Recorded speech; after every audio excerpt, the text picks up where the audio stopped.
આજે મોરબી નગરપાલિકાના પટાંગણમાં સદબુદ્ધિ હવનનું આયોજન કોંગ્રેસ પક્ષ દ્વારા કરવામાં આવ્યું હતું। કારણ કે છેલ્લા 6 મહિનાથી કોંગ્રેસ પક્ષ દ્વારા એક સબળ વિપક્ષ તરીકે અમે માહિતી માંગી હતી મોરબી નગરપાલિકા પાસે કે કલમ 45D હેઠળ આવાસ યોજના હેઠળ અને નંદીઘર હેઠળ શું ખર્ચ કરવામાં આવ્યો છે એ વિપક્ષને આપવો જોઈએ। પણ આ બહેરુને મૂંગું તંત્ર જાણે કોઈ ભાષા સમજતું ન હોય એવી રીતના કોઈ પણ પ્રકારે અમને કોંગ્રેસ પક્ષને માહિતી નથી આપેલી। ત્યારે આજે અમારે છેલ્લો રસ્તો એટલે કે ભગવાન શ્રી ગાયત્રી માતાના સાનિધ્યમાં ગાયત્રી માતાના મંત્રોનો જાપ કરીને આજે અમે સદબુદ્ધિ હવન કરેલો છે।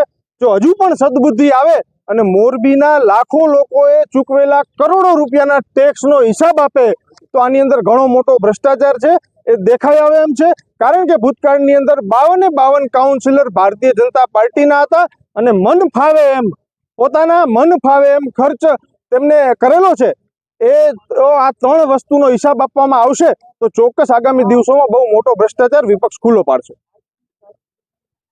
મોરબી નગરપાલિકામાં છેલ્લા 5 મહિનાનો સમયગાળો થયો ત્યારના મોરબી જિલ્લા કોંગ્રેસના લેટર પેડ ઉપર મોરબી નગરપાલિકામાં જે કામો થયા છે એની સંપૂર્ણ વિગતો માગવામાં આવી છે।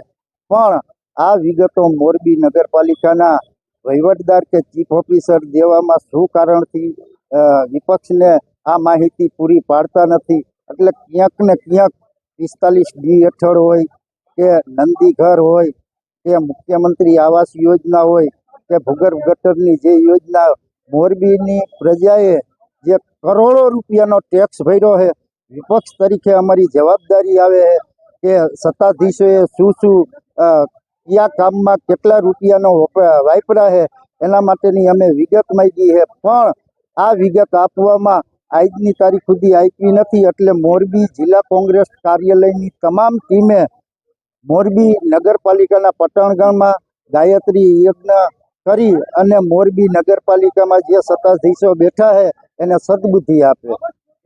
છેલ્લા 5 મહિનાથી આ વિગતો માગતા આવી 2-3 લેટરો લખ્યા મૌખિક ટેલિફોનિક કીધું કે ભાઈ તમે અમને માહિતી આપો। પણ આ લોકો ક્યાંક ને ક્યાંક ભાજપના નેતાઓ આવીને સંડવાયેલા હશે આ કૌભાંડમાં એટલે અમને વિગતો આપવામાં શરમાય અને કાર રેકર્ડ ગુમ થઈ ગયું હોય છે એમની પાસે રેકર્ડ નથી હોય। એટલે શું કારણથી નથી આપતા એ તો હવે ચીફ ઓફિસરને આપ લોકો જઈને પૂછો તો ખ્યાલ આવે કે ભાઈ શું કરવા નથી આપતા એમ।